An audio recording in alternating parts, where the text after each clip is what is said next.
and Mo, Deuce and Mo, Deuce and Mo. They tell you what they know. Do it for Deuce and Mo, Deuce and Mo. Hey, do it for Deuce and Mo. When it comes to the Kings, it's my favorite show. Do it for Deuce and Mo, Deuce and Mo. Hey, do it for Deuce and Mo. When it comes to the Kings, big hopes and dreams as we cover our Kings. Never cover the kingdom, but we loving our Kings. And we covered your prayers as we doing our thing. Big Deuce with the par, Lil Mo on the screen. Solo or together, still do it for team. Never switch up for $1 or revenue stream. So we always got each other, balance out the beam. Deuce and Mo, and that's the end of the thing. So do it for Deuce and Mo. We are live! Do it for Deuce and Mo. When it comes to the Kings, that's my favorite show. Nothing like a Saturday night after a Kings win over the defending champs. How we doing on Night Chats? What up, Deuce? Hey. Hey, Morgan. Hi. Woo! I'm rooting for you. What a nice bounce back. How about those Sacramento Kings? Let's go, Kings. Oh, so good to be live with you on a Saturday night as the Kings bounce back in a big-time way. Safe to say, one of the most complete games of the season. Well, okay, maybe not that far. I mean, it was still like Pretty good moments tonight. Yeah. No, that's for sure. I'm like breaking out in rashes. What is? You know what it happening? is? It's Yeah, been what- it's a lack of something you haven't gotten in the last few days. What in iron, vitamin D, Nah, like what? Nah. How about a little fog in your life? If it can work, put it on my Wait, rash. let me see that. Am I okay? I mean, that's a significant rash. Can you just get cover it up? I don't want it Oh, by me, you okay. freak. Oh my God. Oh my god, am I gonna die? What is happening? Ladies and gentlemen, it's a Saturday night. Deuce and Mo live. And the Kings have got it done!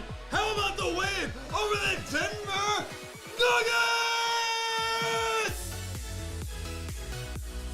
Oh, I thought they were done. Put it on my rash. Give me your rush. The only cure. It's not working. Oh no! It's more fog! Oh, I'm gonna die! What a win for the Sacramento Kings tonight, De'Aaron Fox. Who says he's not a point guard? 26 points, 16 assists, and one measly turnover. And the Kings are headed in to Monday night, the knockout round of the in-season tournament against the Pelicans. It's going to be rocking at Golden One Center and on NBC Sports California. I can't wait. Woo! I'll just wear long sleeves on Monday. Hello! Man. Oh man. That's Feels fun. good. Yeah, it Let that does. fog kind of soak in. I don't know No. why the fog just went out. Like your when rash I came needed out. it most. Yeah. Can you, just one piece of advice. I mean, stop itching. It's reminding me of an old movie called There's Something About Mary. You know, Woogie, he could itch and he had. But what did he have? I don't remember. Stop! I think it's Are you doing this the whole show? no. I'll be good. And Oh my God. let a girl rash, you know. Ellis says, holy cow, first time I've been able to make it to a night chat, and this is wild. Usually only listen at work. Hell yeah, stoked to be here. Rashes and fogs, and the little Kings win on top. We're good. We don't need more. Okay. Well, can't It's not stop the working. fog monster. Man. Adam, Golden. great point. And we haven't even started the podcast yet, but this Fox turnover thing is worth noting.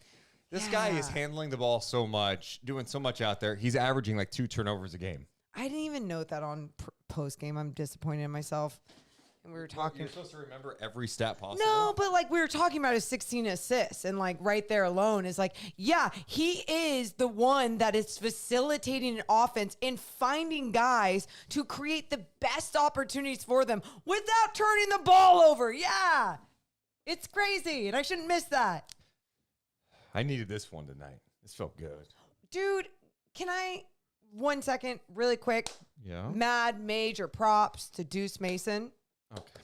Mad major props. No. You did a whole video for NBC to start the day. Then you went to Stockton and you called a game all by yourself. I started to listen when I was in the Mike Brown presser before he came out.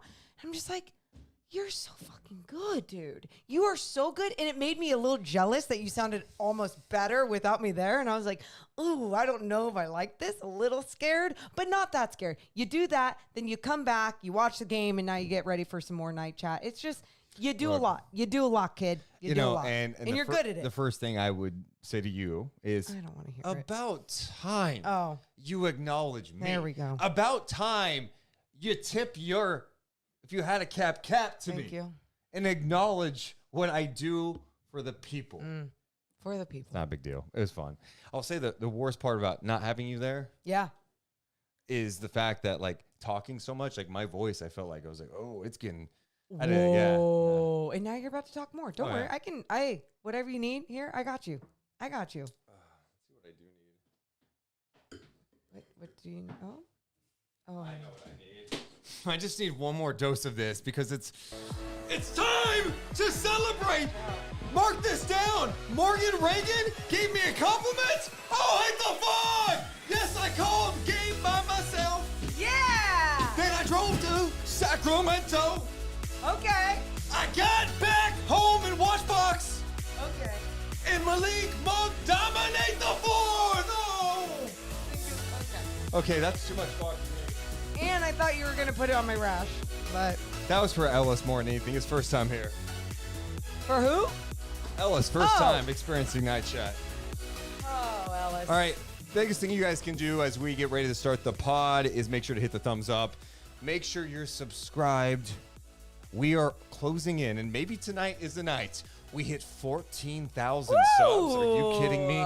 Let's make it happen. Oh my I love when God. there's this much fog in here. We're just a podcast that's trying to grow. Why am I talking like that? I don't know. Oh, man. Saturday. I am this fog. Yeah, you did too much. Where's the smoke? The smoke alarm isn't even up, which No. is also illegal. That's why I took it down. You know what's crazy is when Matt Barnes does his podcast, it's a different type of smoke in here. You know what I mean? Yeah, it makes them giggle. It's probably it doesn't make much them better. sick. It's actually probably much better than what we're breathing in right It's now. probably Yeah. way better for it's natural. It comes from the ground. Well, this shit is not. Yeah, drink wine. Woo! Okay. Fan? Yeah. Shout out to Anthony. Yeah, just have it on for a second because then you can hear it on the thing and it gets cold. Shout out to Anthony who donated $20 saying, Aw. appreciate the fox out of both of you. Oh, Appreciate that's that. so cute. Appreciate Thank you. that. That's so cute. And we appreciate all the love. Make sure to hit the thumbs up, subscribe. Should we get started? Are you guys ready? Start a little- You're kind of looking at me. Yeah, I'm ready. All right, let's do it. Deuce and Mo. We're coming down in 3, 2, 1. Hit my music. Deuce and Mo. Deuce and Mo. Deuce and Mo. They tell you what they know. Deuce and Mo. Deuce and Mo. Deuce and Mo. The podcast that you know. Hey, welcome into the Deuce and Mo podcast. Recording this on a Saturday night after the Kings bounce back in a major way on the home floor. Last couple of home games get down big to the Warriors, surviving and winning. But then the next night, a disappointment against the LA Clippers. How are the Kings going to respond against the defending champions? They may have been short-handed tonight. No Jamal Murray. Second night of a back-to-back.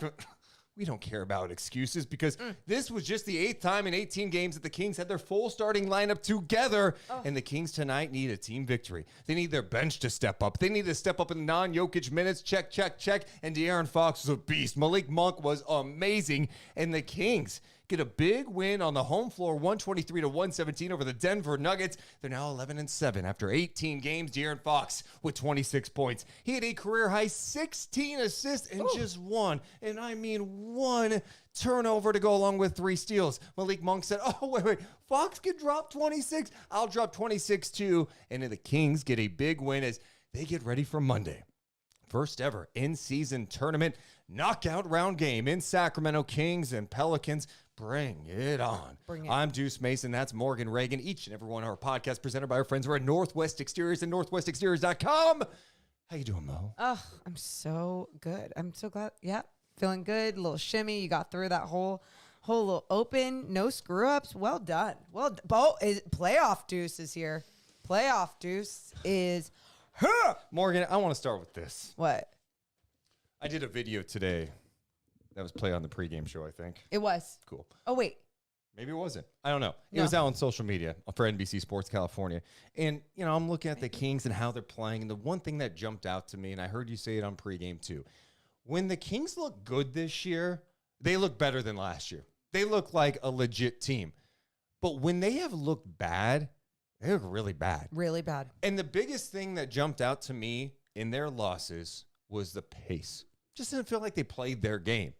And the numbers back it up. The Kings in wins coming into tonight, 5th in pace in the NBA. In losses, that drops to 22. Well, tonight, the pace was there. They played with pace. They knew they needed to run on Denver, who's on the second night of a back-to-back shorthanded without Jamal Murray. They knew they had to push the pace and control the tempo, and they did that tonight. I loved how the Kings played in this game. It wasn't perfect. The defense had some great moments, had some moments in the fourth quarter, but they found a way to survive this even when Denver was making a push. What was your favorite thing about tonight's game? I loved, like you said, the fast-paced nature of this game. The Kings really sticking to more of what their identity is, but I thought they were super aggressive and physical on the defensive end. Obviously, not the entire game. Jokic still had a triple-double, but that's the thing. He's going to have a triple-double. And I just love the way at times that Sabonis came out with a different type of intensity, I thought, on him, even just staying vertical with him, disrupting his shot at times. Throwing some double teams at him. Made his life a little bit harder. And this is what's crazy about Jokic, is we say this. I walk away going, oh, the Kings did all right on Jokic. Yeah. Morgan, this is how great he is. I know. Sabonis called him the best player in the game. It's hard to deny it. He had 36 points, 14 assists, 13 rebounds, 0 turnovers, by the way, on 13 of 23 shooting, 9 of 12. And how's that on the box score? 4 flops? Did you add that? 4 flops tonight? Did you? Dude. Man, some of the calls he gets. Don't even get. Let's not even. I don't even want to go there because I don't want to take away from his performance. Jokic was awesome. Yeah. And that's where you go, dude, this is when a player is just great. It's like you can do everything possible, but because of his size and feel for the game, he's going to get his. I thought the Kings did a great job running the Nuggets off the three-point line, contesting their shots. I mean, they didn't hit their first 3 until, was that the third quarter? It was like the third quarter. It was like they were 0 for 11, and or maybe it was even 0 for 12, and then they finally hit their first 3. Yes, you're right. They hit their first 3 of this game at the 2:46 mark of the third quarter. Christian Brown knocked one down. So the Kings did a good job at that, and then, of course, the Nuggets get back in the game because they hit like 3 threes in a row, which was insane. But they end up 6 of 25 from downtown. And I thought overall the defensive effort, although they didn't do it consistently tonight, there were more moments. I felt like the rotations were crisp. They were contesting shots. They were battling.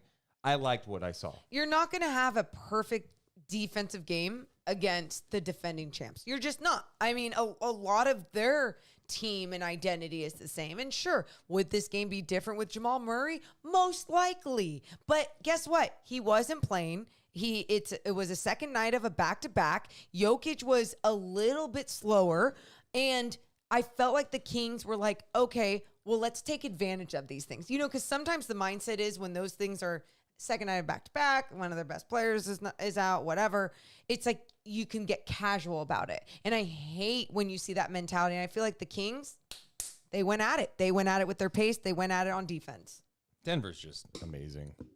like their run lately, playing shorthanded. They had a nice win against the Clippers without Jokic, Gordon, and Murray. And then last night they beat Phoenix shorthanded. Tonight, a second night of a back-to-back, they battled Sacramento. They're tough, dude. And it's just, you go, yeah, this is what championship team does. Like, they have guys that can contribute and step in. Reggie Jackson, who wasn't a huge factor for them last year, all of a sudden is becoming more of a factor for them. I love KCP's defensive presence out there. Gordon has been like the perfect acquisition. And I think as Kings fans start thinking long-term here, it's like, hey, who's the Aaron Gordon for the Kings? Like, who's that guy that can help elevate the Kings to the next level? And then Porter obviously can be a threat, but he was pretty quiet in this game tonight. So a lot about the Denver Nuggets first, but go ahead. A lot about the Denver Nuggets, and I want to go over one of the stats that you had texted me and pointed out to me. You're like, yes. At one point in the game, you're like, look at the turnovers by the Nuggets, but look at the points off turnovers. So Denver finished with 11 turnovers. Kings scored 20 points off those turnovers. I thought they were just doing a really good job of making sure to capitalize on Denver's mistakes. Get out and push. You got to do that on a good team. I mean, there was even one toward the end of the third quarter, I think that was, when De'Aaron got that steal and then the three. And hit the three. That was a big sequence because I felt like there was some contact with Sabonis. He falls to the ground. You had DeAndre Jordan with an outlet. Fox read it well. Like he was a safety, picked it off, and then launched the three and buried it. Yeah, just beautiful. And think about, like, there was a time when we're like, ooh, do you want De'Aaron shooting that shot? And the fact that he just felt so confident, so in rhythm after getting that steal. It was just perfect execution on moments like that off of the Denver Nuggets turnovers. There's so much to talk about, but I thought the swing in this game was simple. You go to the first quarter. Jokic was dominating. He had 16 points in the first quarter. Yes. 16 points in the first quarter. And, watching it, I get back from Stockton. I turn on, I go back and watch it. I'm like, man, there's just some tough plays. I mean, he scored on a switch with Fox. He just hits tough shots. He's just a bully. He can inside out. It doesn't matter. But the game switched when he went out of the game. Yes, it did. It was 26-19 in the first quarter when he left the game. And then he didn't return until the second quarter, obviously, and I'm looking back at my notes to see when he returned. They handled the non-Jokic minutes perfectly. So 26-19, I believe if this is accurate, it was 42-34 when he returned. So what a swing that was, where at the end of one, it's 30-25 Denver. They lead by 5, and then when Jokic comes back in the game, the Kings lead by 8. Huge credit tonight to that bench unit that came in and sparked things. I mean, I thought the lineup of Fox, Monk, Lyle, Sasha, and McGee was just fun. And JaVale McGee, you know what? I've been down on this guy this year. I think he's been... No, you haven't been down on him this year. You've been down on him in games. I would not say this year. I think you've been very optimistic about what he can add when he has good nights. But when he doesn't have those good nights, it's like you can't rely on him. But a night like this, yes. Just to be clear, Morgan is telling me how I feel about JaVale McGee this year. Thanks for letting me know. No, because I feel like you have been, like, in a good way, very positive about JaVale McGee. But then in some of these losses, and then when Alex Len... He hasn't been good lately. No. He hasn't been good lately. And I was like, man, just play small ball 5 at this point because it's been disappointing. But he came in tonight, and this was the best JaVale McGee game he had. I mean, he comes in immediately. His first stint, I think he had 8 points, 3 rebounds, one of them offensive, 3 blocks. Dude. He had that amazing help block. I mean, I thought he was massive for the Sacramento Kings and gave them some much-needed life and energy. Perfect from the field, 4 for 4, and you talk about that life and the energy. It was big rebounds that he was grabbing. He finished with 4 rebounds in his 12 minutes. And then those 3 blocks that you are talking about, it's like those were swing plays. Those were big moments, big energy moments that he had in this game. And you're exactly right. He added that. And we got to talk to him after the game in our second interview. And it was funny because Kyle asked him something like, about Monk and Fox and just like, you guys got some dogs in those locker rooms. He's like, damn right, we have some dogs in here. And he was just like, the way that they pump each other up. And I feel like he is that energy guy at so many moments for this squad. Well, he is great. Lyles gave him some good energy. Sasha too. And then, Malik does his thing. Malik Monk is a guy. This guy, I don't know. We've talked about him so many times after Night Chat. the consistency he has brought off the bench this year has been incredible.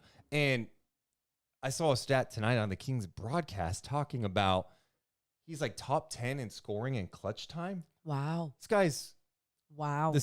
He's a legit 6 man of the year candidate. He's coming in and impacting things right away. He knocking down threes, getting to the paint, setting up his teammates. Tonight, he had 26 points off the bench, 4 assists. He had 3 rebounds. He was part of the lineup. I think he played the entire fourth quarter. I'm going back and looking at my notes here. He came in at the 4:38 mark of the third quarter. I'm looking back. I think he came out for a few minutes. He came out the 5:45 mark, returned at 4:09. He ends up playing 28 minutes because I think there is a law that if he plays over 30, he can't play the next game. Or Heaven forbid. Heaven forbid. What did you like about what Malik brought tonight? I mean, you can go with the obvious and go, oh, that energy, that spark plug, all those things. But it's what is that? And what that is are his shot selections. I think when he takes the three, and not only when he takes the three, in big moments, knocking down those threes, whether it's coming in, like you said, and knocking one down right when he gets in there, or knocking one down when they need it most, and he's just, a little bit past the 3-point line. It seems like it would be too deep for some, but for Malik Monk, he is just in his groove. He is confident. And I think his confidence really is contagious, but it also gives the Kings one more guy to really rely on. They're not scared when he has the ball. Is it more contagious than that rash on your arm? Like, this is okay? This is not contagious. Okay. I will be okay. I'm glad it's not popping off the screen. Yeah, see? So I don't get it. Morgan, one of my favorite Malik plays tonight. There's so many of them. Yeah. I'm a Monk guy. Hey. But it was near the end of the second quarter. And God, man, I wish I didn't write it down well, but I think it might have been Porter driving. Okay. And Monk and Sasha were right there. Monk did a great job in the recovery to swipe down. Sasha got the ball on the turnover, gave it to Monk, and Monk had a beautiful drop-off feed to JaVale McGee. Instant energy. And that bench coming in, providing that, and then closing the half well, I thought was huge for Sacramento. They led at the half 64-50. They outscored Denver 39-20 in the second quarter. It was amazing. Yeah. Again, in those non-Jokic minutes, being like, okay, how can we make sure to attack, stay aggressive? These are the minutes that we want to make sure that we are playing our best basketball. And why? Because when the best player in the game is not out here on the floor, we're able to do so much more on both ends of the floor. And I thought that they really showed that tonight, especially, even defensively on this team. Obviously, the Denver Nuggets were not shooting the ball well from deep. And I said it at the half because they were 0 for 9 at that point, and I was like, look, if they start knocking down these threes, though, it's going to feed into their confidence. It's going to give them these little swing plays that they really need to feel more energy after a second night after a game that they had last night. And I just thought the Kings just stuck with it. They were resilient. They stayed aggressive all throughout consistently. Even if they were off on some of their moments when there was a backdoor cut or they weren't talking it up and no one was looking, I just thought that their effort was always there. Yeah, and even down the stretch, Denver makes a run because the Kings had a nice lead. They were up 13 points halfway through the fourth quarter, and you're like, oh, can you close it out? But of course, Denver doesn't go away. Kings got a little sloppy. Denver hits a few 3 balls in a row, including Gordon capping it off, hitting a 3 in the corner to make it 108-103. So it goes from 13 points at 6 minutes to go. At the 4:25 mark, it's down to 5. Brutal. So it ends up being 108-105 with 4:09 to go. The thing I got worried about is when Sabonis was guarding Jokic at one point, and Sabonis had his hand on him a little bit on the jumper. And it was more on the chest and stomach area. Yes. And then Jokic just fell down and they gave it to him. And I'm just like, well, the thing that's so annoying about that is that if that's in the post up, that hand is it's deemed legal far too many times for certain players. And that's, you know what I mean? Like if I've seen Draymond do it multiple times, I'm like, hey, you know what? Longer leash, that's fine. He shows that he's going to be aggressive. And you see that with certain players being aggressive. But then seeing Jokic get that call, it was like, these refs, they wanted to make sure that they were protecting him in those moments. But yeah, it was tough to see, but besides that, it wasn't awful. We haven't even talked about De'Aaron Fox yet. Before we get to him, we are officially 30 subscribers away from 14,000. I think we can get there tonight. Make it 29. I'd love to get to 14,000 live on Night Chat. So if you're not subscribed, hit this thumbs up and subscribe to the channel. We appreciate the support. All it does is help our channel grow so more basketball fans around the world, Kings fans too, get our content. Hey, thanks, guys. Let's talk about De'Aaron Fox. This guy. De'Aaron's had some great games this year. Has.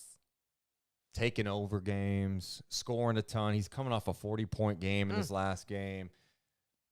He's been amazing, right? Mm-hmm. I think tonight was his best game. Ooh, why?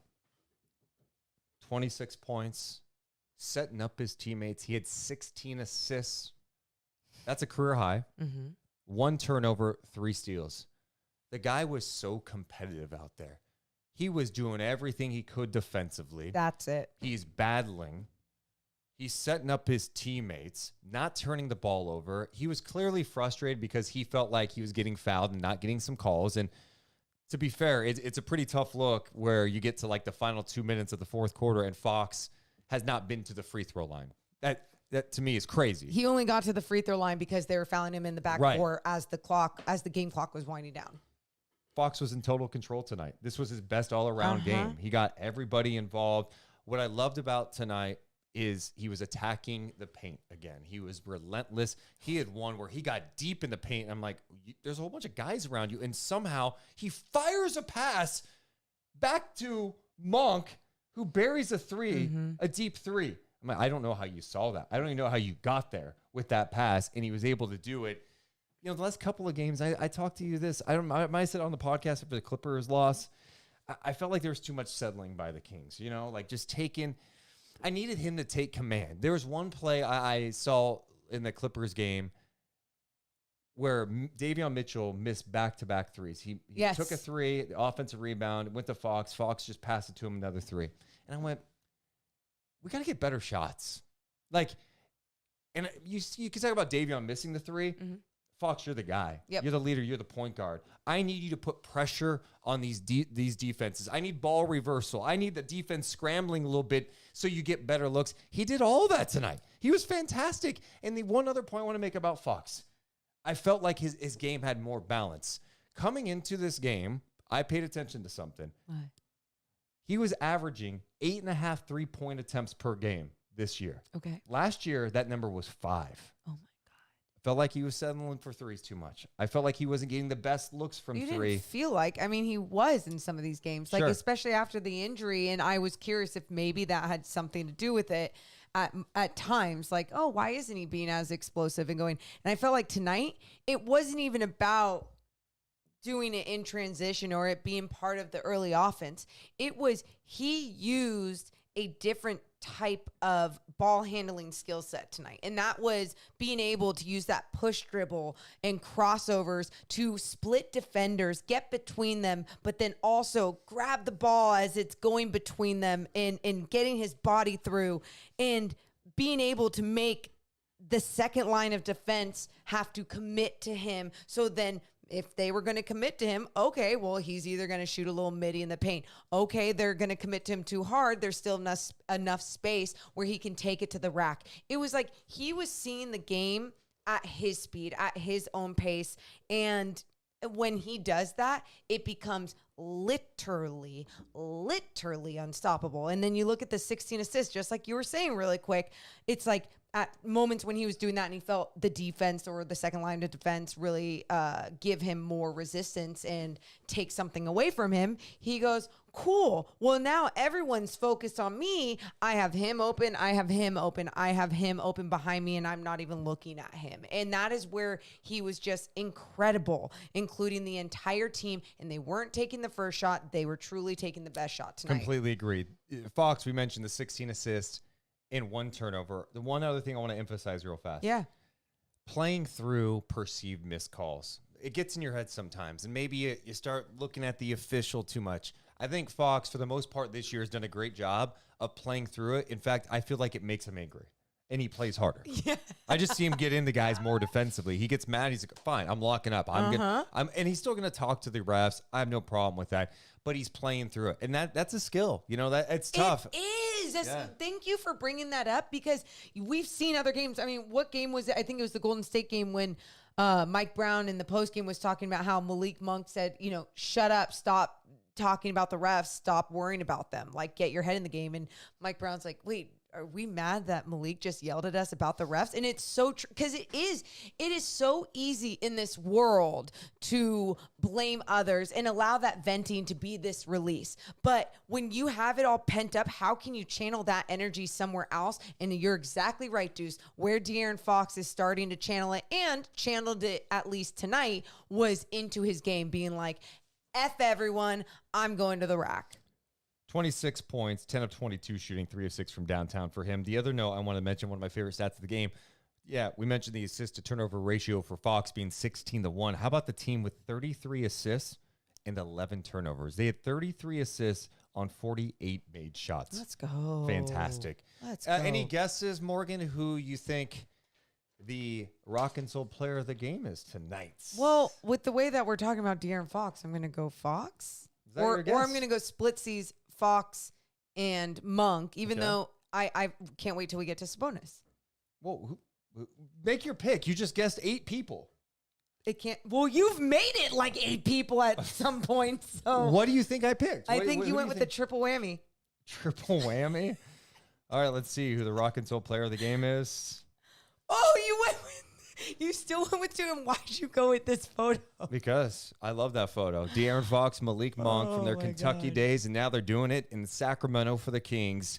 De'Aaron Fox, 26 points, 16 assists, 1 turnover. That's like 8th time I think I've mentioned that in the podcast. And Malik Monk with 26 points, 4 assists, 3 rebounds. I left off his 2 steals.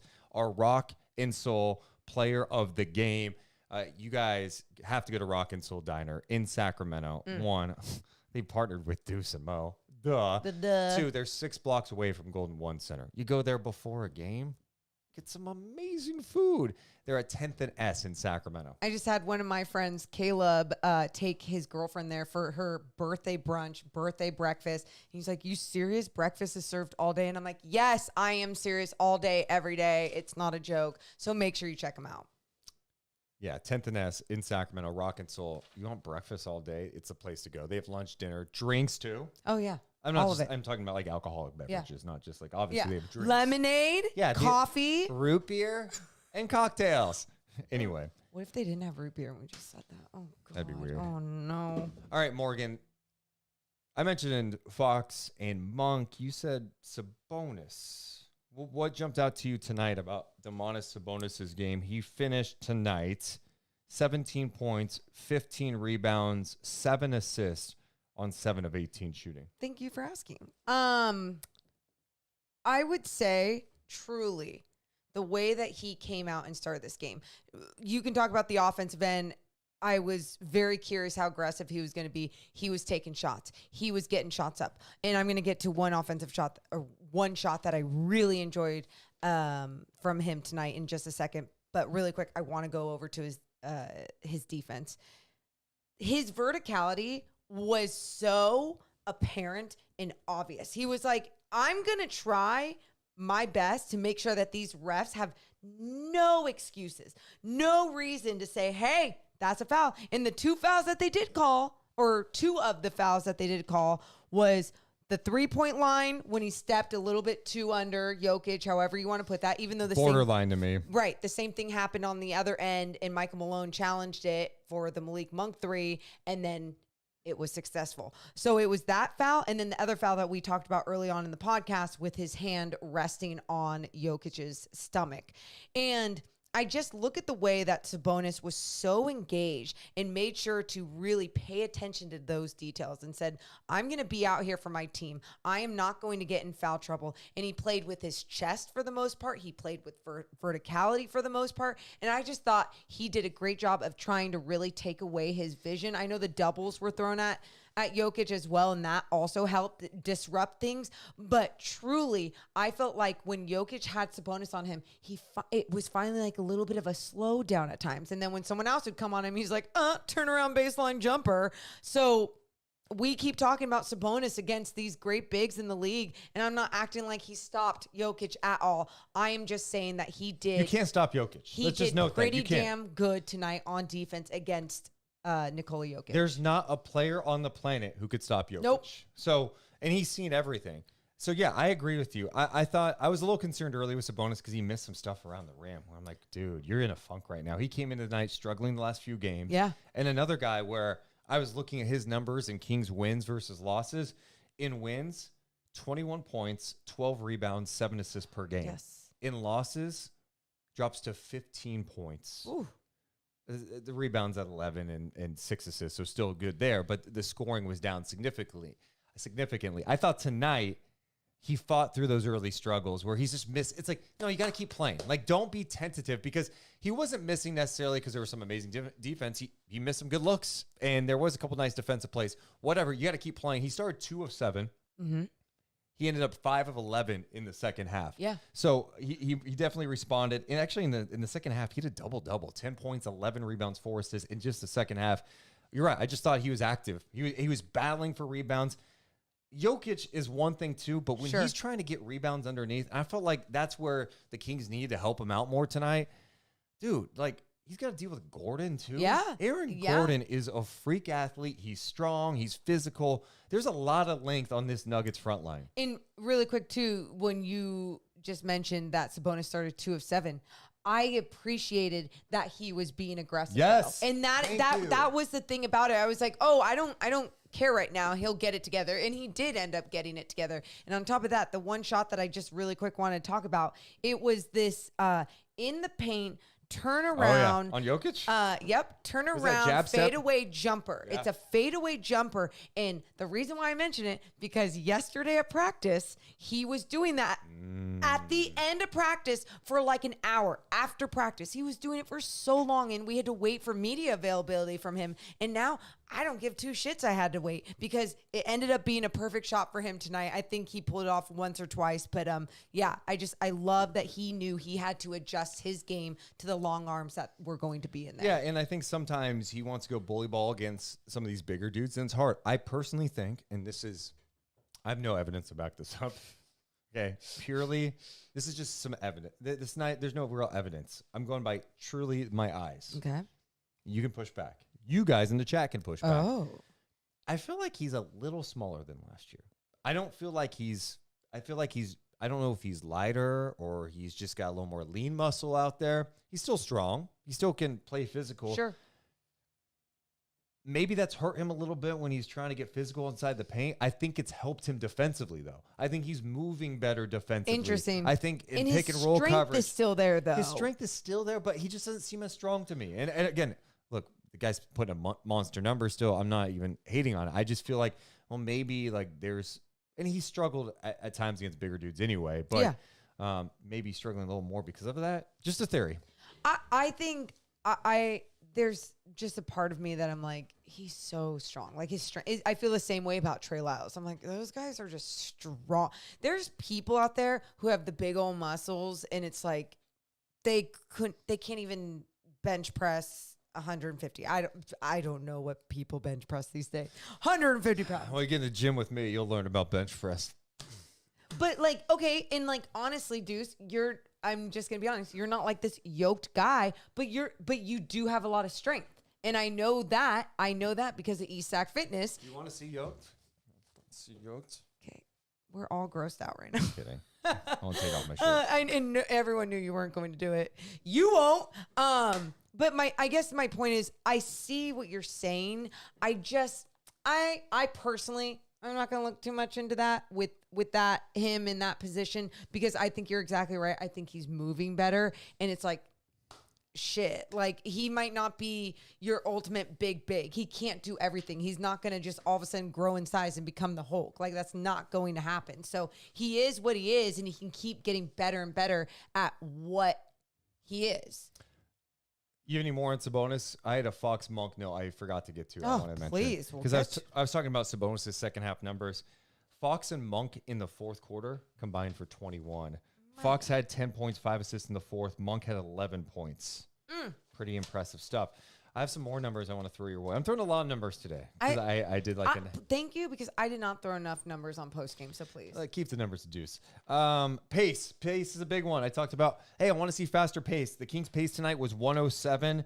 You're going, okay. So where does that rank in the NBA? Well, if that was for a season, that would be first by a mile. The Pacers lead the league in pace at 104. Kings tonight in this game 107. Their defensive rating was 109.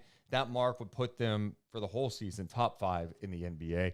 And their offense rating was 115. That would be just outside the top 10. So they pushed the pace. They played pretty well tonight. I liked how it wasn't perfect. There were some breakdowns, but some good shit from the Kings. Yeah. No, some really good stuff from the Sacramento Kings. And that's the type of... I'm not going to lie to you. There was a moment in the beginning of the fourth. I was like, here comes the Denver Nuggets, and this is what we're going to see. In the fact that I felt that, I need to make sure I talk about it and have this perspective, is that, this Kings team is trying to do what they did last year, and they stick to it. And I know we haven't seen that at times in some of these losses, and that's why I've kind of lost sight of that. Like, who are they? What are they? And tonight was one of those games where it was just a great bounce back. And on top of that, you made sure to keep going all the way through the end. It wasn't an ugly win. The non-Jokic minutes that we saw in the first half were great. And I think that was one difference tonight in the second half. Jokic went out of the game. It was 88-78 when he went out. The Kings were up 10. Okay. When he came back, it was 95-87. So they made up some ground, when he came back. And then, of course, the Kings got a little sloppy. So sorry. I choked up thinking about it. It's probably because your voice is almost gone. Keep and going, then hit some threes. But, yeah, I mean, there's some stuff to clean up. But I still like how they responded. The Kings were like, fine, we're not going to let you deflate us with a three. We're going to keep pushing. Fox had some nice attacks. Monk had that deep-ass three late to put him up 117, 110. Huerter had a big three. There's so much more we have to talk about from this game, including Keegan Murray's return to the lineup tonight for the Kings. I thought Kevin Huerter had some nice moments. Even HB had some nice moments. Yes. It's a great team win. This was without Davion Mitchell, too. We saw a little bit of Keon Ellis, but in the second half, the backup point guard was Malik Monk. We did not see Keon Ellis in the second half. We also did not see Chris Huerter or Kessler Edwards tonight. Yeah. And we're seeing this with Mike Brown's rotations. When guys are healthy and back in it, you're going to see some different things. Okay, we need to give some love to the people who support us. You guys. Hit the thumbs up and subscribe. Thank you so much. I can't believe it's a Friday night. We have so many people here hanging out with us. You guys are the absolute best. Thank you so much. We're also presented by our friends over at Northwest Exteriors. If you got a house, you're like, dude, my windows suck. I got these like single pane windows. It's cold in my house. It's winter time. I don't know what to do. Well, you need new windows. Yeah. And there's no better place to go than Northwest Exteriors. Yeah, my family is now becoming like a Northwest family, and they're like, oh my gosh, we're going to get a quote on this. We're going to get a quote on this. And I'm like, yeah, that's the point of Northwest. Make sure if you guys have any questions, or if you're just like, do I need to get new windows? Do I need to maybe change out this or this? Just get a quote. Reach out to Northwest, because I'm telling you, they're not all salesy and weird. They're going to tell you exactly what could benefit you. And they're Kings fans. So make sure you reach out to Northwest Exteriors. You know why? Because they're simply the best. Trust Northwest. Also, Morgan, I didn't even tell you this. Ooh. Deuce Mason was feeling, I don't know, a little nice tonight after a Kings win. And I felt like, you know what? It's the holidays. Okay. We did a Black Friday sale at deuceandmo.com if you click on merch. Well, guess what? I'm doing another sale. Yes! If you use promo code HOLIDAY, you get 20% off all of our merch. We're extending this one out. We got a great response. Last time we did it, you can go there, get our Shut Up and Light the Beam. Look at this shirt. Tell me this shirt is not amazing. And really quick, too, Deuce and I were discussing with everything coming up on the holidays, we want to make sure that people have options that are fun, that are intimate and cute. And so make sure right now that you order if you are looking for these types of gifts, not only because there's 20% off discount, but because of how everything ships around the holidays. So if you're looking for those extra gifts, make sure to go to deuceandmo.com/merch.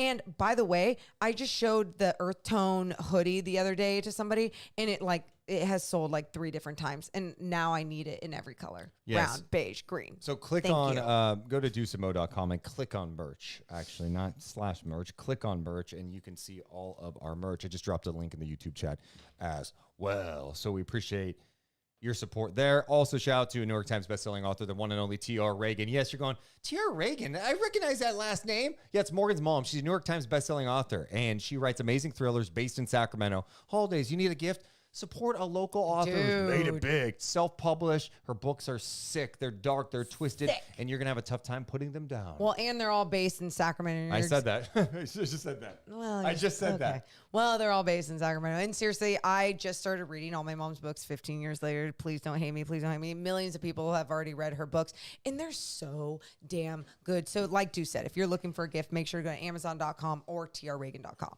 Okay, back to the podcast, Morgan Reagan. I put a poll question out for all the people watching us live.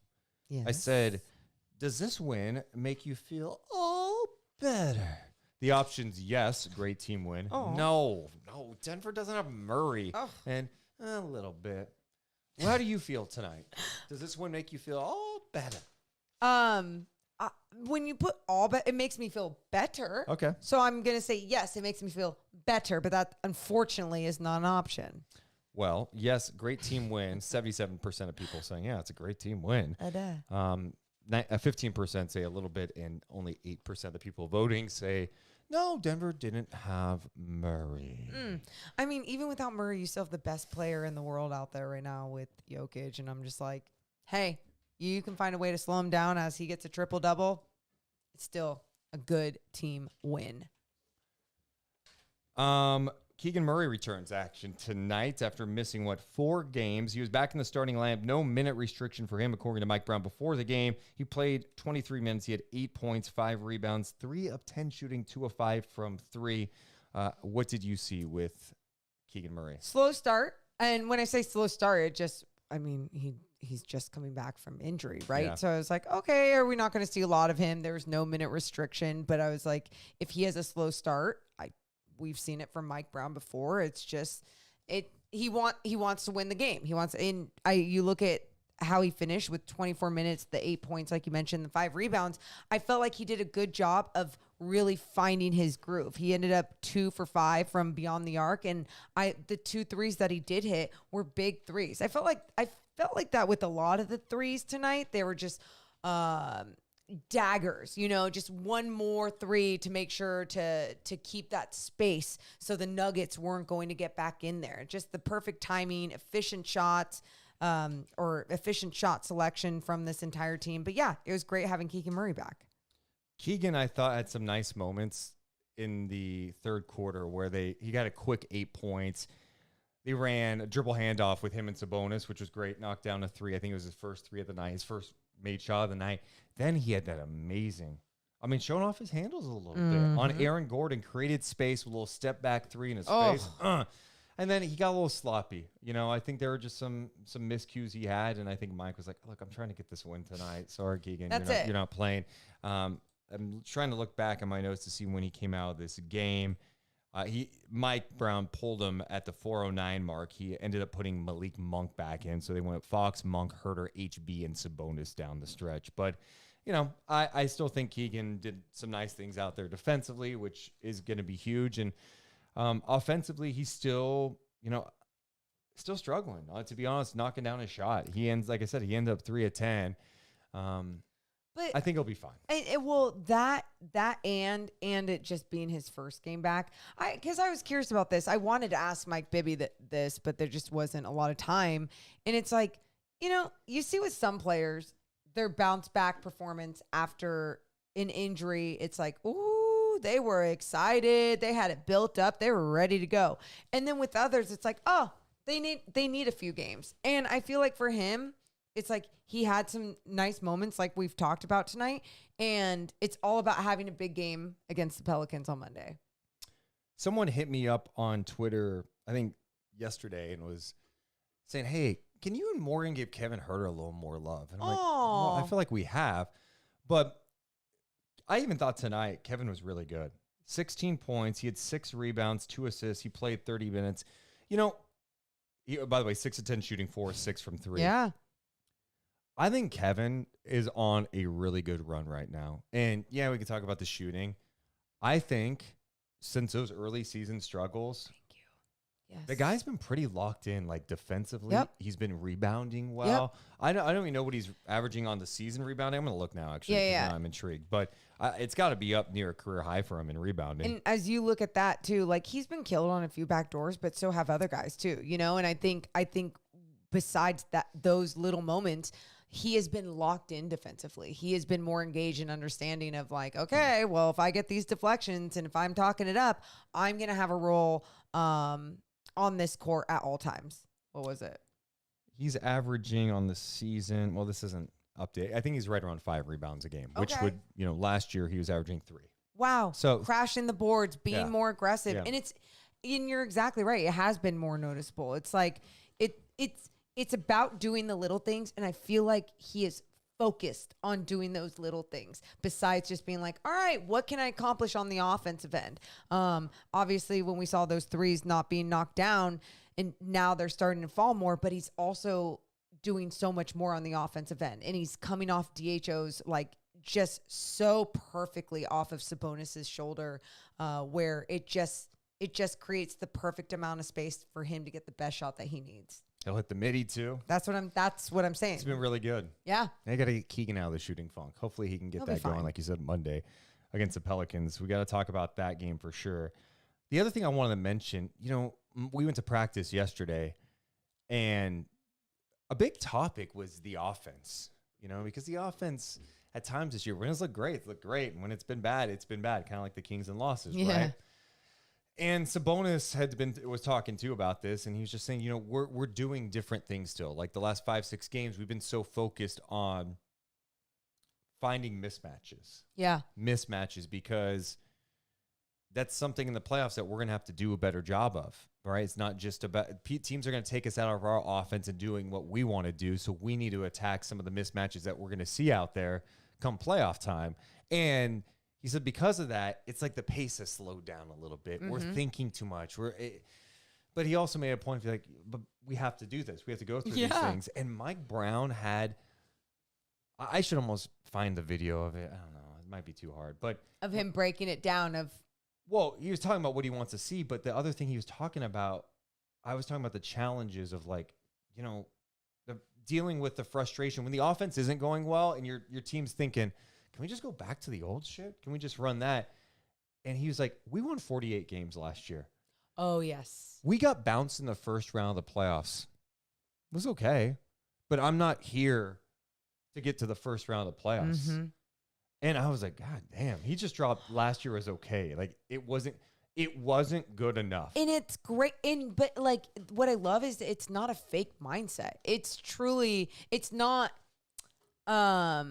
words and sentences that just, hey, this coach really is a competitor, really wants to win.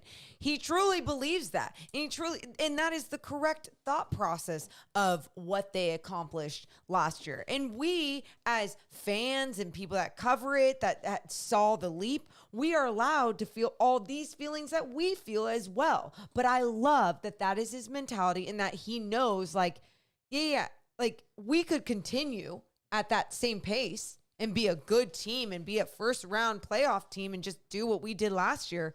Oh no, we're trying to do more, which means there's going to be more adjustments, which means there's going to be more mistakes and people are going to screw up a little bit more, but you might as well do it now than later on in the season. Well, here they are at 11-7 after 18 games. Do you feel good about that, Mark? Where were they last year at this point? I don't know, but I do feel good. I do feel good. I need to see if the Kings are going to lose another game. If they're going to lose. When the Kings lose another game, I need to see what type of loss it is.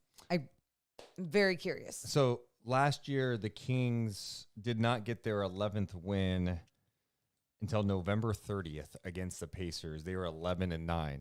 So they're actually ahead of the pace from last year now, huh? Yeah. They're actually ahead of it. You can look at it however you want to look at it. After 18 games last year, Morgan, they were 10-8. It's great. It's great. No, you guys, like, I'm very optimistic. I am just, some of the losses that I saw this season, like, the style of basketball is atrocious, and you can't have your best player dropping 40 while everyone else is just like not doing enough. Like, that alone should be enough power, enough magic to make you feel, to make you go. We'll see. I'm still in that we'll see stage with them. Where last year, in their first 4 losses of the season, I was like, whoa, this team's good. I was saying that after going 0-4, and everyone's like, you're crazy. No, it was the way they were losing was so different. Yeah, and also expectations are just higher now. That too. And so, my mind has changed. Next up, Morgan Reagan. Ugh, don't say it. Monday. The NBA in-season tournament, the knockout round. You'll win. You go to Las Vegas to play either the Suns or Lakers. Yeah. If you lose, you're off until Friday when you hit the road to play in either LA or Phoenix. Mm-hmm. The goal, obviously, is to get to Vegas, get to the semifinals, and win an NBA Cup. If they win, a couple of things that we all want to root for. If they win Monday, we get to go to Vegas for it. That people should want that. Oh, like, yeah. Just for us. Oh, me and you. Yeah, we get to go to Vegas. Deuce and Mo would get to go to Vegas if they win. So if you want that, root it on. So anyway, Monday, Kings and Pelicans. It's going to be really interesting. Yes. First of all, the game's at Golden One Center, NBA in-season tournament game.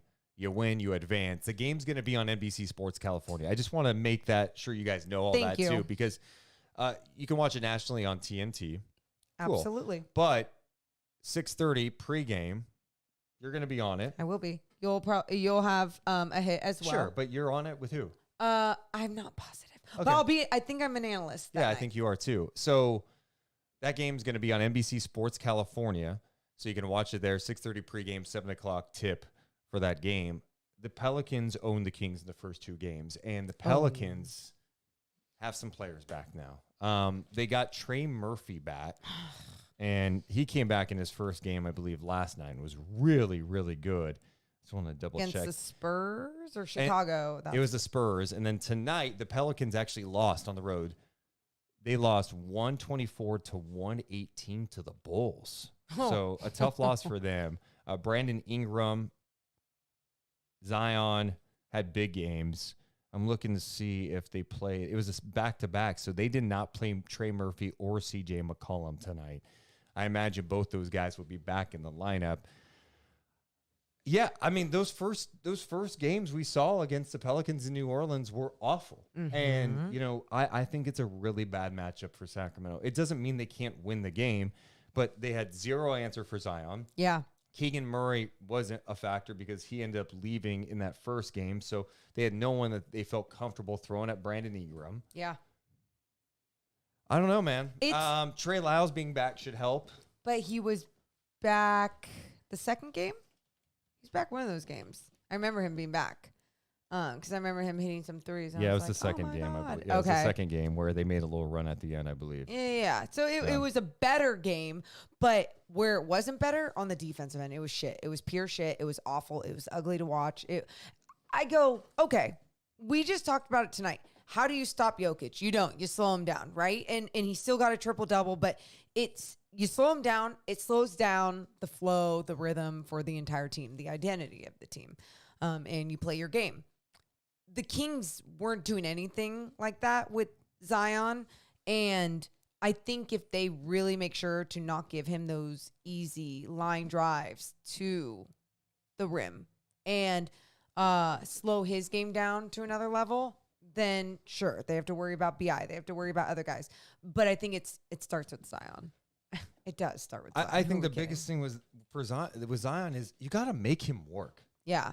And I'm eager to see how the Kings make him work defensively. Yeah. You know, get this guy in some tough situations. You know, they run a lot of horns action now. They did that tonight a bit to get De'Aaron Fox going downhill. I want to pull Zion away from the basket and see what he can do. You know, and you bring it up really high. I mean, you don't have to. No, do it at the half court line. That's where you do it. Horns at half court, boom, double screen. De'Aaron chooses, he goes, he has an open floor, he goes downhill. We good.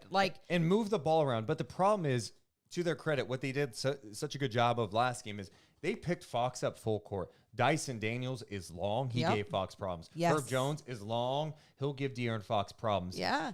And De'Aaron Fox had to work for everything in that game. And then, of course, Zion was getting downhill, getting to his left every time. They better be locked in with the game plan on Zion. I think the reality that we have to get to with him, too, is it's similar to Jokic, where you can do a lot of things right, and he can still get his. The problem is in those games, he got his easy. He went downhill, went left. He's so good at, like, weaving in and out and getting back left. But when he gets in the post and he's trying to go on a mismatch and he's acting like he's going to go right, he's coming back left. He's not going right. Yeah. So no altering, not enough altering. And guys have to be physical with him. I felt like they were not bumping him. You know, Harrison Barnes at times was trying to defend him. And I'm like, get into the guy. Draw a charge. And I know it's easier said than done. Yeah. No, but this is the NBA. I need you to put your body on the line sometimes and take a blow because you got to get this guy in foul trouble. You got to make this guy work. He takes a shot from you. All of a sudden, he's falling down. He's getting exhausted. It's about getting him physically and mentally exhausted. It's what Trey Lyles did, though, as soon as he came in the game. He was sacrificing his body. Like, guys are willing to do that, Deuce. And here's the other thing. Zion's going to also be a protected star in this league, and he's going to get certain looks, certain calls. All those things are going to happen. Yeah, whatever. So, like, even that factoring in, you have to change your mindset. You have to have the same mentality that De'Aaron Fox had tonight and just didn't give two shits if he was going to get a call or not, didn't get to the free throw line barely at all, and have that same energy going into this game against the Pelicans and defending Zion. And if someone does get in foul trouble early on, if it's Sabonis, if it's Harrison Barnes, whoever, like, snap out of it. Like, figure out the next game plan. Easier said than done, especially with a big body like Zion's, but yeah, just a tough matchup. And for the Pelicans, I mean, they just played a back-to-back. They got to fly here from Chicago. Mm-hmm. This is a lot of travel for them a little bit too. So, like, take advantage of the fact that you're at home. You get to chill until Monday. Well, they lost tonight. I'm assuming they're flying out tonight, but maybe they're flying out in the morning. Either way, like, it's annoying. Yeah. So you have the advantage. You do. You just have the travel advantage. Yeah. The small advantages, like, how can you take advantage of those, right? And make sure, like, it's going to be all the little things. Like, we saw even how they barely beat the Warriors in that game, whatever. Was that last week now? What day is it? You're talking about the Kings and Warriors? Yeah, Kings Warriors. Yeah. Okay, earlier this week, yes. So earlier this week, and it's like that was one of those teams that, okay, it was tough mentally. It was tough physically. Like, they couldn't find a way to get the win. It was an ugly win, but they found a way to get the win. I have a feeling it's going to kind of come down to that with these two. You know, the Warriors lost another 20-point lead today against the Clippers. Draymond Green launching threes. Draymond hit 4 threes. You know who took the final shot today at the end? Who took the final shot at the end? Draymond Green. Did you see his little tackle? I know. Don't even talk about it. I'll give him credit. He's shot the ball well from 3 this year. Yeah. But yes. Dude, the Warriors, 2 losses in their last 3 games when they've led by 20 or more. That is brutal. That sucks. 4 rings. 4 rings. I have a question also for the chat, and we need to get to some people in the chat too. What do you guys think the atmosphere is going to be like at Golden One Center on Monday night? Like, do you think, you know, it's the first time? I think it's going to be playoff energy. You do? When I say not game 1 playoff energy, I'm talking like just a different. You think it's going level. to? Yeah, I'm curious. I'm not do. sure. I'm not sure what it's going to feel People were excited about buying those tickets, about getting in there on Monday. Really? Yeah. I mean, my brother. Anyone else? I'm excited. No, I've seen some people pretty excited about it being the quarterfinals of the IST, and it's like, dude, if you do get your team to go to Vegas, it's just that little extra. So you think it's going to be like that crazy? You think it's going to feel like a little bit of a playoff game? Why wouldn't the Kings do like a towel or something? Oh, I'm sure they will. And that's my point. That alone, TNT game. you know, the IST TNT game, balloons are going to be everywhere. I know that. Oh, if I walk into an arena and I see balloons, there's just something that it really gets me going. It's been Let's make some noise. There are balloons. I've loved the stupid balloon things that they've added to the IST games. And yeah, I don't know. They're like balloon structures. They're like a whole bunch of gold and blue balloons. Either way, I do believe it's going to be a different energy. And I'd be pretty shocked if it wasn't. I mean, even just having Zion in the building, like I think people get excited, you know? Yeah, I think it's going to be fun. I think the Kings are going to play well. I was shocked tonight. I felt like there wasn't a whole bunch of media there tonight to cover the defending champs, the Denver Nuggets, where like, oh, I mean, I guess you weren't actually there at that part, but it's like, I just didn't see a lot of people filling in these seats even for media. And I'm like, wait, these are the defending champs. Are like people not getting up for these games where I feel like it will be packed for Monday. Okay. Oh yeah. Like no doubt. Yeah. No doubt about that. I really want to see the Kings win. Yes, the in-season tournament part is cool. I want them to go to Vegas and be a part of it. I mean, you're in the tournament. Of course, I want them to go win now. Yeah. But I think I want to see how they show up against the Pelicans because of how those first two games went down against them. You know, what were the finals? I just want to double check it because it was not It's good. like a 7-point game. I tried to block it out, but neither game was on the second even game. the second game wasn't close. So the first game in New Orleans, they lost 129-93. And then the next game, they lost 117-112. They made a late run late, but I remember it was ugly. like, points at the end, and we're like, it wasn't even that close. It wasn't. They gotta have a better game. I need to see them do well shit. against a team like this. Yeah.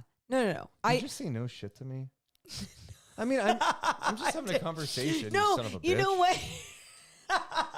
You know what's funny? I said it just came out so naturally, like, no shit, I need to see a good game. But then I really thought about it, and I'm like, no, you're right. It's about not it just being an in-season tournament game. It's about seeing how they can have a bounce back performance as a team and recover from some really awful basketball against a matchup that has been tough for them this season so far. Morgan, who do you think was the defensive player of the game tonight? Who got the crown?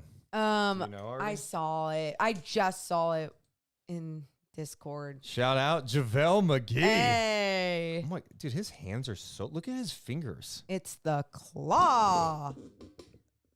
Morgan. Yeah. His fingers are 13 inches long. No, he's got big hands.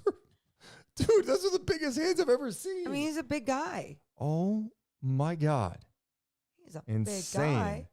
He's a big old guy. Congrats to JaVale McGee. Yeah. Who wins a DPOG tonight. Good for him.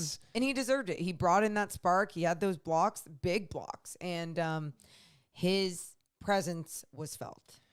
Chat, I need your help too.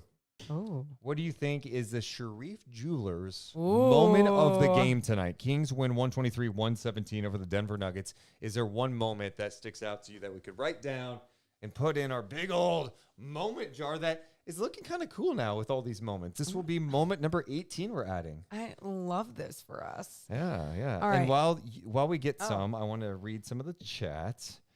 Isaac wants to know, what is Alex Len's timeline? They said he's out 6 to 8 weeks after that high ankle sprain. And it's been like, what, 2 weeks? Maybe, something 3? like that. Week and a half, 2 weeks. Yeah. Yeah. So, not long enough. Okay, I have mine, and mine would be De'Aaron's 16 assists. Whoa, okay. Career high Okay. 16. And not just because it was a career high. I think how he played as a whole is, I mean, we could just be like, oh, that defensive play when he stole the ball. Can I throw some candidates at you? Sure. From the chat? Because that was just mentioned. Skeeter Reed says the Fox stealing 3. So that's the one I was just about Okay. to mention. Yep. We also see Huerter, big comeback 3 from Manny. Isaac says the Murray step back 3 on Aaron Gordon. Okay. Those are good ones. Miles just has a headline: the Kentucky Connection beats defending champs. Ooh. And then career high 16 assists. Okay. What do you think? I like the The what? Kentucky connection. I was trying to mix the two words together. I think we have to acknowledge tonight the De'Aaron Fox 16 assists, 1 turnover. Okay. I think that's the moment. Then do it. And if we want to add a play on there, we can too. It's your jar, and we're just Fox, living 16 assists, 1 turnover. Love it. And that's a career high. I'm going to just, I'll note the Keegan step back just because that's my guy. Step back. There was a comment about the Monday, and it was Fourth Quarter Sports says, I think it will be hype, but this knockout round will really tell how the fans feel about this tourney. Sure. I mean, I hear you. I think, one, Sacramento fans are just into the game in general if it's a good game. I mean, Yeah. I felt like tonight the atmosphere seemed legit. Yeah. I mean, I was watching on TV. I was like at the the beam arena. chants, all the Yeah, it was the cool. huge, yeah. I mean, it's the first year, so I think you're going to have some people who may be casual and go, wait, is this different tonight? There's going to be a portion of the fan base that doesn't totally get it. Like, they're like, wait, so there's a tournament going on? Like, what's happening? But I think there's enough people who know what's going on that it's cool. And to be honest, the ratings have been great for these games, right? The Warriors-Kings game the other night drew over 2 million viewers on TNT, and that's pretty significant because if you look at it compared to last year at this time, it was like up 90% or something. Yeah, That's crazy. It was a big number. And I think too, because I do question, I go, ooh, are more people curious just about if their team is involved with the quarterfinals and the semifinals and the finals? Like, is that going to be the case?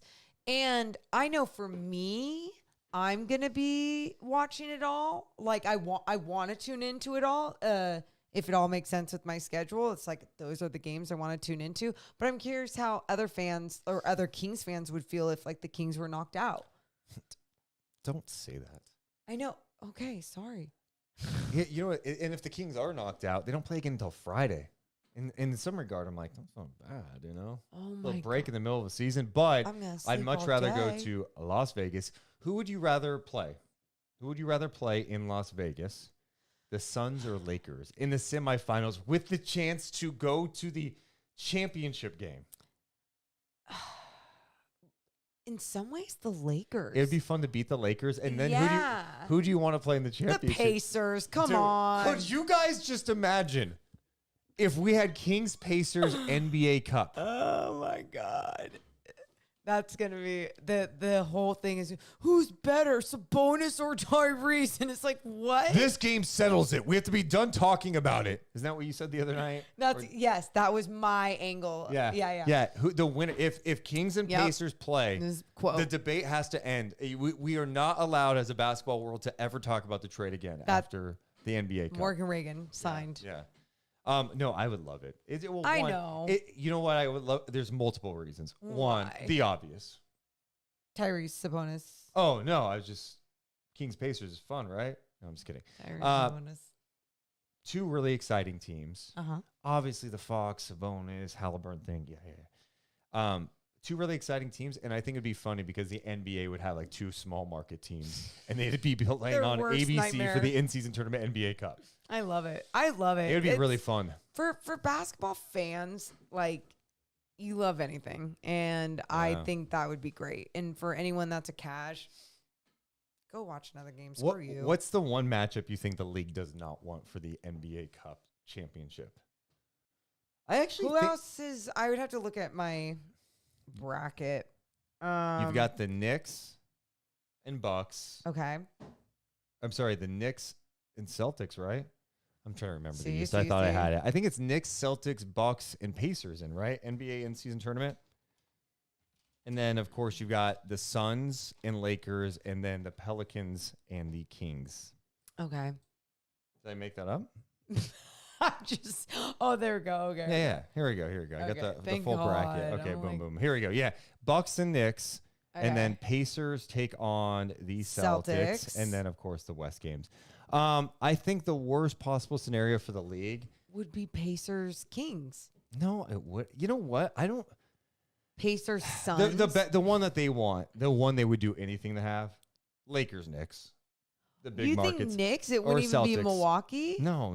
Milwaukee, no. Just because there's It's not. not. It's okay. Lakers Celtics or Lakers Knicks. Okay. But to be honest, there's a lot of star power. I mean, you've got LeBron AD in this tournament. You've got KD Booker in this tournament. Yeah. The Kings have some young talent with, Fox, obviously, Sabonis. The Pelicans, Zion. B.I. That's box yeah. office, yep. Giannis, the Knicks, Brunson. I guess And it's just New the York. Knicks being the Knicks, yeah. The Pacers, Tyrese Halliburton, yep. baby. And then the Celtics. Tatum. With Tatum, Brown, one of the best teams in the league. Blah, blah, blah, blah, blah, blah, blah. Yeah, some good looking teams in that bracket. Yeah, I think it's You some ask really me. good teams. I think the Pacers tonight, too, super impressive. Tyrese Halliburton did not play, and they put up 144 points on the Miami Heat and won. What? Yeah. Wait, didn't the Heat just beat them the other night? Yeah, they too? came back and won when Okay. Halliburton played, and Halliburton had a great game. Halliburton was sick tonight. TJ McConnell was 10 of 11, had 20 points. I'm looking at the field goal percentage. The Pacers shot 66%. They were 56 of 85. They knocked down 16 of 32 from 3. McConnell was 10 of 11. My goodness. imagine Imagine Andrew Nemhart. Your team shoots 66%. You're 1 of 9. Well, That's brutal. you were, yeah. Buddy Hield, 3 of 7. But 144 points. The Pacers, to me, are so similar to last year's Kings. They can score a ton of points, super explosive. They play with pace. They share the ball. They hit threes, and they don't defend. That's fair. I mean, from the But they're fun. few They're fun. few games, the couple of games Yeah. that I actually watched, like more than some highlights of the Pacers this year, it's like, yeah, there's some fun offensive moments with them. And I mean, it mostly starts with Tyrese, and my God, he is like all the hype that's been around him, and like people get so excited about him and then like don't give someone like De'Aaron Fox a lot of love, but like it's deserved. And that's like where I go, okay, it's deserved. And the only difference is that like it wasn't translating into as many wins last year as it was for Fox. And so now you go into another year and you see where the narrative goes with both these people. But man, Tyrese has just been on one. He's such a good human being, and he just deserves all the love. He plays the game with joy. Ugh, The love 3-point it. shooting's Yes. ridiculous. We haven't seen many players with his elite shooting plus passing. It's pretty special. And Yeah. that team is super explosive. They're really fun to watch. That's why, again, Kings Pacers, think about all the points that could be scored in that game. The NBA Cup, it's 220 to 217 in the third quarter. Oh my God. Dude. So dumb. Dude. So dumb. Oh, man. You got some emails. Is there Kings media availability? Yeah. What time? 12:15. So 12:15. not Okay. a day off. It's all right. Goes Is media it? availability. I just 12:15. want to curl up in a little ball Oh, and just not move. Yeah, but you're gonna be restless, pacing, thinking about Kings-Pelicans Monday. And then I just want to sleep a little bit. A couple other things before we wind down. Yeah. I called the Stockton Kings G League Ignite game today. It was like a 5 o'clock tip in Stockton, and first of all, Stockton only had 8 players because What? Colby. Wait, Stockton. Oh. Colby Jones and Jalen Slauson were up in Sacramento. Jeremy Lamb was out. James Akinjo was out. So a couple guys. So they're only 8 Okay. players. Second night of back-to-back, and they were playing a G League Ignite team who was 0-8 coming into tonight, but literally, like, their whole roster has been hurt. They're missing 8 guys. They got 1 back today. For draft nerds out there, it's worth watching. Amen. Ron Holland. Ron Holland. My God. He's right now going to be near the top of the draft. Some mock drafts have him at number 1. years old, 6'8", aggressive. Long. Tonight, got off to a slow start. I think he had 4 points in the first half. He had 17 in the second half, including the and one late to put his team up. And he just plays. He's very strong. Wait, did they win? Who won? G League Ignite got their first win. Yeah, their first win this season. I knew that was going to happen. And Ron Holland was a beast. They also got Modest Buzelis back tonight. He made his G League debut. He's projected to be a lottery pick, a 6'10" dude. Lithuanian American. Yeah, grew up in Chicago, but he's got guard skills. He had some nice moments in this game. But no, Ron Holland is really good. And I think the biggest question for him will be, shot. Is he comfortable enough shooting the three? I was talking to one person about it today, and they said, yeah, he's got to get more comfortable, but he will shoot it. He actually did not take a three last game they played last night, but tonight he took 4 of them, and he airballed 2 of them. Okay. But he's 18. It's amazing his ability to get to the basket, finish with contact, finish with both hands. You guys, defensively, the way that he carries the basketball through defenders, he's like a football player. It is protected. You ain't touching shit. And then he throws it down with authority. Damn, I'm mad that they got that win, though. Yeah, who cares? I do. You care? Yeah, it's more fun to call. It's more fun to call. It was a close game. It was a fun close game. And with all those players out, I get it. But no, so draft nerds, pay attention to G League Ignite. Ron Holland, he's projected to be near the top of the draft. And if you don't know about the G League Ignite, it's a program that's been around for a minute. It's a spot where these kids can go, instead of going to college, they can go join professional basketball and play in the G League with the Ignite program. They've had like Scoot Henderson, Dyson Daniels, Jalen Green, Marjon Beauchamp, Jaden Hardy. I'm missing a couple too. And then this year they've got Modest Buzelis, who's going to be a lottery pick. Yeah. You've got Ron Holland. There's some legit talent, you know. Oh, yeah. Thierry Darlin, he's a little more raw. He was from the NBA Academy in Africa. But, dude, the thing I like about Ron Holland, too, is like, okay, offensively, he's really good defensively. And he works. He works really hard. He plays with passion. So definitely worth checking out. That's the funnest thing about calling G League games, is that you not only do you gain knowledge of these names, but then you actually get to see them play, you know, so then you do know a little bit more about them, and it's fun. It's fun. Yeah. It is fun. Good for them. Mike says, is that where Scoot Henderson played? Yeah, he played with G League Ignite. So, dude, so much talent. It's fun. It was really fun to call those games. Well, you crushed it, so congrats. You didn't hear the whole thing. How would you know? From the part that I did hear, I was like, oh, he is on his effing game. Do you want to spend 15 minutes listening to some of my highlights on the pod? I would. I totally would. I want to listen to them, and then I want to go back and watch my show, because I felt like my analyst work tonight wasn't like my best. You're so annoying. It was like it was mid. I could have thrown in a few more numbers. That was my Morgan. You're not there to throw numbers. No, just to prove my point a little bit more and going off a few things. Yeah. So anyway, I'll have a second chance to do that on Monday. Get out. Whatever. You're so annoying. Let me do me. Final thoughts about this win. Good response by the Kings. They played hard. They pushed the pace. Keep pushing the pace. I think the biggest question I have is, can they show consistency? I loved at the end of the road trip how they played against a really good defensive team in Minnesota. Tonight, you're going up against a team that has shown the ability to play some good defense and has some pieces. They've got size with Gordon and KCP. They've got length all over the place, and they have Jokic. They played really well tonight, especially offensively, to put up 123 points. Now, how do you respond against a Pelicans team that punked you? That absolutely punked you. They're coming to your house. It's time to send a message. Yep. It's time to send a message. This team, when they're good, they look damn good. But the Pelicans, going into it, I go, God, they just look like they're a terrible matchup for the Kings in every way. They're long. Their length. They shoot threes. They play defense. They have bodies they can throw at Fox, and they've got size. It's a tough matchup. Well, you have a team in the Kings that have a lot of smart players, a smart coaching staff, and however you prep going to, like you've known for a little bit you're taking on the Pelicans now. What are you giggling I'm about? laughing because someone in the chat says, "Oh, Sean says Deuce is feeling the wine. Cheers." No, you know what it is. Honestly, I am really tired. This last couple of weeks has been a really. It's been super fun.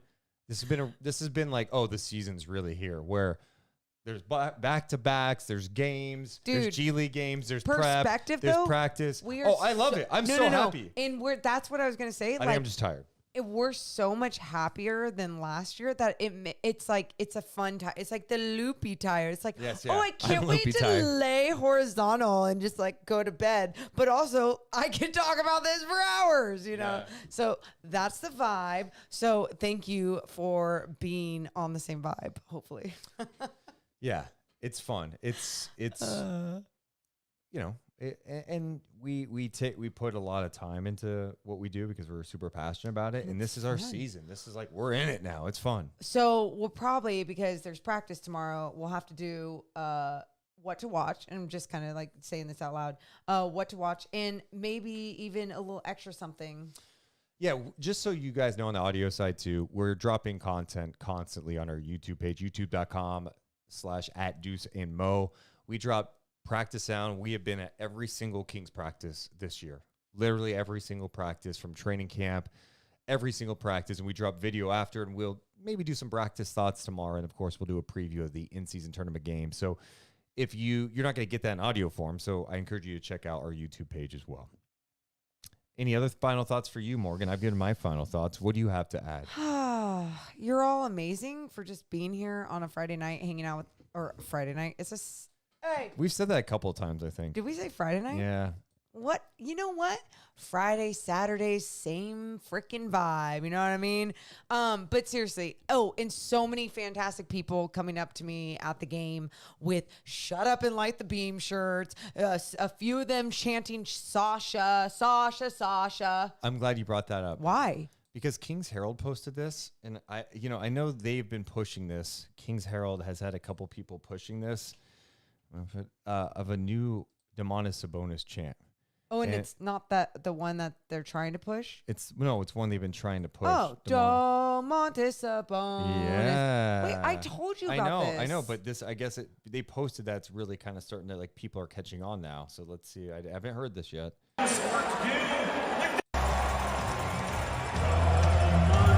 you know that was happening? Did you know that was happening? All right. Before we get into this, Okay. I gotta be honest. I love it. It's there. It's getting close. And I wish 2 more games. It's 'cause locked in. I heard it one time big in a game, and I was like, I texted you or something. I was like, Deuce, I love this chant for Domas. And then every time that they play it after he does a big shot or whatever it is, there's not enough people willing to do it. I love it. Do it. I am empowering. Yeah. Shout out to the Kings Herald guys, not that other clown. But ew. Morgan, we need people to really push this for Monday. If you're at the game and you hear the Seven Nation Army, Hell yeah. don't do the It's for Demonis Say it. Sabonis. Say it with your chest. Do you want to practice? Domantas Sabonis. Domantas Sabonis. Let's Like go. you're trying to take a shit there. Let's go. Is that what you sound like when you take a shit? You go. Constipation. Man. Man. Dead. Yeah, well, we appreciate you guys so much for hanging out. Hey, Isaac. I feel like I just saw you in the chat tonight. I know this is probably not good for the podcast. Isaac, are you based in Sacramento? Answer me in the chat. Oh my God. I have a reason. He has a reason. Yeah. In the chat, also mentioned CJ McCollum is back for the Pels. What else? Deuce and Mo. How far do you think this team can go at this rate? In the season? I mean, I think they're going to be a really good team. They've got some tweaks to make, though. Yeah, I'm like a time will tell kind of person. I need to see the tweaks. Yeah, but do you think they can match last year? Why are you yelling at me? I'm not yelling. Oh, Isaac's not from Sacramento. Okay. Darn. Okay. Anyway. Yeah, I obviously I think they can get into the postseason. Yes. Yeah. Bold. No, but but I said that strongly before the season even started. Here's a good thing, in a weird way. What? 11-7. Keegan has not gotten it going offensively, but has shown tremendous defensive growth. Fox has missed time. Lyles has missed time. They've been banged up, and they're still figuring stuff out, and they're still finding ways to win. I like it. Let's go. One final thought. Mike Bibby was sitting with me in the media section. Yeah. And fake Kevin Huerter was up in the stands. And he goes, What? Oh, my God. And he goes, Morgan, I thought that was Kevin Huerter for a second. And I died. He thought it was Kevin Huerter. And I'm like, what? Is he saving a loose ball and coming up all the way to section 104? There's no way he really thought that. Like Kevin Huerter just went to a concession stand. No, he just was like, it looked so real. Like it looked, and he said it was a hot second. I'm gonna be honest. Kevin Huerter guy. No. I have to be myself, Morgan. You can't do it every game. You're cosplaying Kevin Huerter every game. No. Yes, he can. Why? He can do whatever he wants. If he wants to be, anyone can be anyone, anything, and anyone that they want to be. You are an adult. Doesn't matter. It's not. Life's too short. Okay, let me ask Life's you. too Can I short. just ask you this? If someone was acting like me, yes, I would not like it. If every game you're doing NBC Sports, you're getting ready to go live, and there is another person that is cosplaying you. Every single game. As long as they weren't taking me out of my work and being like, hey, give me attention, I'd be like, I'm working. This is funnier than shit, and it's great marketing for NBC Sports, but I'm working. But keep doing you. I love it. Hell yeah. He's living. People are saying it's an L take. That's fine. I'm just saying, every game. Let him be. I personally would not want to be dressed up for every game like that. But that's you. You're not him. You are not fake Kevin Huerter. Okay. I'm sorry. Now I'm getting crapped on. As you should be. You only live once. Be who you want to be. Kevin Huerter. He looks more like Steve Kerr. That's my thing. He looks like Which, by the way, I remember hearing a podcast around Halloween time that is a national podcast. Be like, did you guys see Steve Kerr dressed up as Kevin Huerter? And they were dead serious. Wow. And I was like, oh, you guys. Pay attention. Ew. Oh, yeah. That was hilarious, though, that Mike thought that was actually Kevin Huerter at the stands. But thank you. Yeah. Appreciate you guys so much for hanging out with us tonight. Make sure to spread the word about our podcast. Hit the thumbs up and subscribe. We love you guys, but we gots to go. You all have a wonderful rest of your night. You're all badass for being in here. See ya! Deuce and Mo, Deuce and Mo, Deuce and Mo. They tell you what they know. Deuce and Mo, Deuce and Mo, Deuce and Mo. The podcast that you know.